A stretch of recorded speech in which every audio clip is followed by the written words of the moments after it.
Well, I have to say that I have great confidence in British Columbians based on the track record over the past 100 days. But having said that, Dr. Henry and I have discussed this with Minister Dix at length, as well as within Cabinet. Everything is about risk and risk management. It's not about going too far. It's about going safely to a place that British Columbians are comfortable with. I've said from the beginning that it's not about flicking a switch. It's about a gradual process. And although we did see more interactions faster than we had anticipated, I think it's fair to say, the results have been, by and large, positive. And I'm confident that we can say to British Columbians, if they're mindful of how we got here, if they continue to practice the safe behavior that they've modeled over the past number of months, that we can be in a place where we can get through the next number of months, where people can enjoy the summer, get out to see some of the spectacular parts of British Columbia, and not put themselves and other people at risk. Do you have a follow-up? Hearing from a lot of people concerned about already having a hard time finding a place in British Columbia, that a lot of hotels are booked up, other destinations are booked up. Have you heard these same concerns, and what should British Columbians do that are struggling to find places to visit this summer? Well, I certainly know that I had difficulty trying to get a place at Saratoga Beach, so we're without a place to go at this point, but we're going to keep trying. And I think those operators, hospitality operators who are out there hearing Dr. Henry's modeling yesterday and hearing our announcement that we're slowly moving safely into Phase 3 will allow people to perhaps open up areas that they had not planned on because of the crisis that, of course, is a global pandemic. But I believe that I talked to Minister Heyman today. Over 100,000 campsites have been booked, and there are still campsites available, I believe. People should continue to try and get a space in the time that they can travel.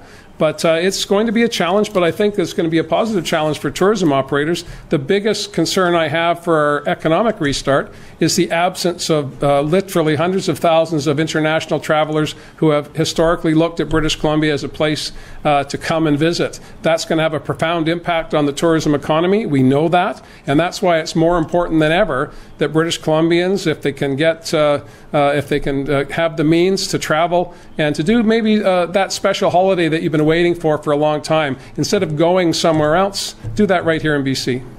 I know that British Columbians have behaved exemplary over the past 100 days, to the point where we've seen the best results in Canada for a province of our size. When I look to the south, I see chaos. I see exponential increases in caseloads in states that are here on the west coast, as well as those inland. And so I'm confident British Columbians are prepared and ready to act responsibly. I feel no pressure other than the traditional pressure that I would feel in this job, which I can't measure against last year because this is a year unlike any other. And I know that I've been taking advice from Dr. Henry and her officials. Dr. Henry would not say that it's safe to move on if she didn't think it was, and I'll allow her to answer that on her behalf. But I don't feel any pressure at all, Rob, in that sense. I'm just trying to do the best I can for everybody, and I commend British Columbians because it's their hard work that's got us here, based on the guidance that we've received from public health, and the hard work of British Columbians, I think, deserves a bit of time at the lake or on the beach. I would absolutely agree. These are things that we consider very carefully, but we are at the point where we need social interaction. We need to be able to have our economic engines going. And part of that is traveling, seeing people, going to places that we need to visit, whether it's family, whether it's needing a break. We would not be making these recommendations if we weren't confident that we had put in place the measures that we need to do. Having said that, it does not mean that this goes back to a pre-COVID normal. We are in a very unique and unusual time, and this is going to be a different summer. It means that we're just going to have to be careful. We're going to have to continue doing the things that we are doing. And if we're talking about people coming in from other provinces, then we need to help them understand how we have done this here in BC. And that means we need to have signs up, we need to model the behavior, which is keeping our distance, staying away if we're ill, maintaining our hand hygiene, and that's the things that are going to get us through this. But we always know there was a balance, and we are at the point where we need to address some of the unintended negative consequences of the measures that we've put in place. And we are watching very carefully and will continue to.